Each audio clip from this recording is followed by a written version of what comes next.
one of the things you must remember is that because we're all so damn football thirsty, I mean, we're in a drought, right? Like you're looking at any football, and all of a sudden a 3 is looking like a 10. You've got some goggles on. You're not thinking straight. So there's all sorts of overreactions that are out there, especially this time of year when you see quarterbacks throwing a ball in shorts without a pass rush in their face, without any possibility of even being touched. So I just think you got to remember that. Most of you guys know it, but some of you guys, perhaps you're so damn thirsty, like you'll take any of that you can get. And come on, we all got to have high standards here. But there were a couple of interesting things that happened yesterday at Houston Texans training camp, and I'm going to tell you whether it's a big deal or no big deal. First off, DeMeco Ryans said that he will call defensive plays to open the year. Is this a big deal or no big deal? I think it's a big deal. I don't like it. And that's not meant to be a slight at DeMeco Ryans, who obviously was just the defensive coordinator of the San Francisco 49ers. I think when you're a first-time head coach, you have to learn to delegate. And maybe over time you realize that delegation isn't your strong suit. But I think from the jump, the more that you are doing when you are the man that's in charge of making every decision on the sideline, decisions that we criticize like crazy because a lot of us have played Madden, you have a lot. And then on top of that, you're calling a defense too when you have a defensive coordinator. Is that something you plan to turn over to defensive coordinator Matt Burke at some point in time? I wonder. Sean, I remember we were talking after one of the shows the last couple of days, and it was about Madden and whether or not it makes you a smarter football mind. Yes. Yeah. I think it was, I forgot if it was Jalen Petrie, I think, that said that he'd been playing a lot of Madden to again, be a smarter football. Well, I mean, Jalen Petrie, always around the ball. Yeah.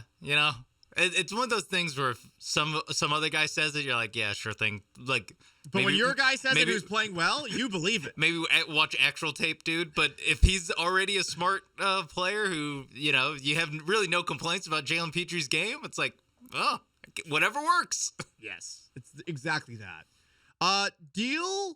Big deal or no big deal? From day one of Houston Texans training camp, Davis Mills rotated in with the first team first. C.J. Stroud second. C.J. Stroud got the first reps with the 7-on-7s. I don't think this is a big deal. I think this is a matter of DeMeco Ryans is making sure as he installs a new culture on this team that nobody is above competition. And Davis Mills, since he was the starting quarterback last year, is going to be the starting quarterback, at least on paper, until he has the job taken away from him. Now, he might be throwing that job away because he did throw an interception to Steven Nelson earlier today. But for what it's worth, both quarterbacks seemingly struggled. The defense won the day per a number of accounts, including DJ Bieneme, who hosts the Talkin' Texans podcast with yours truly, which you can check out on Apple Podcasts, Spotify, and the ESPN 97.5 YouTube channel. Are you guys going to have a training camp episode? We're recording one later this afternoon. Oh, how about that? It'll hit my feed and just in time for the drive-in on Friday. There we go. There you go.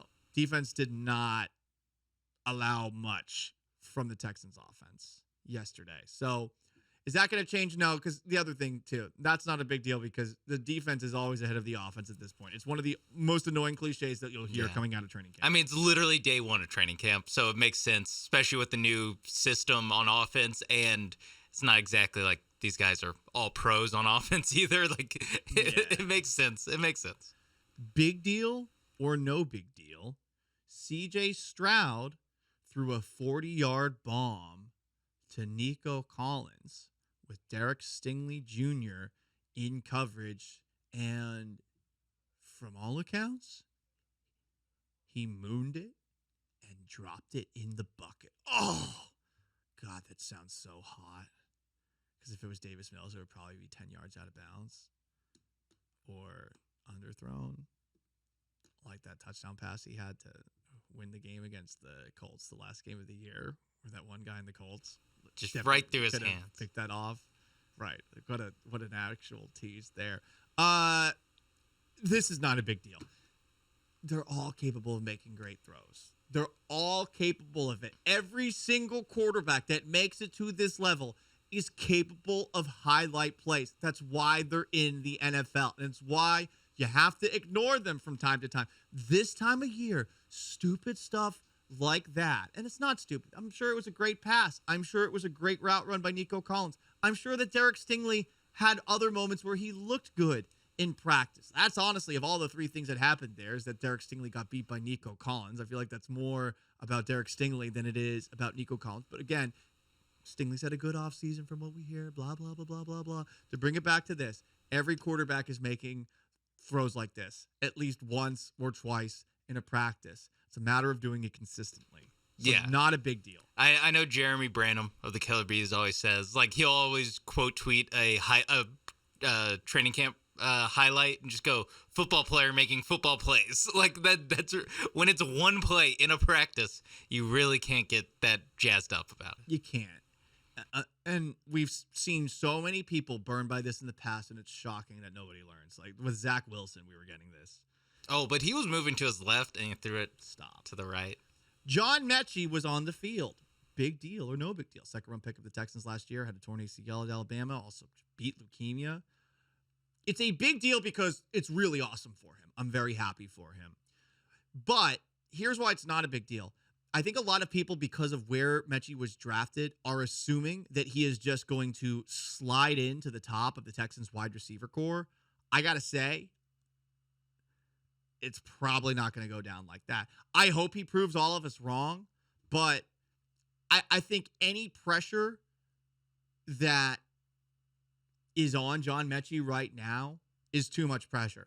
The fact that he has beaten both of these things alone, it's fantastic, and you're wishing the best for him. We'll see what happens, but really measure your expectations. This is his rookie season. Yeah, that last part is basically where I was going to take it. Is like, you're already asking a lot for a rookie receiver to step in and be like an immediate impact on a team that really needs wide receiver help. And then you also throw in that this rookie wide receiver is a rookie because last year he was battling cancer. I feel like we're putting a lot on his plate. Just a little bit.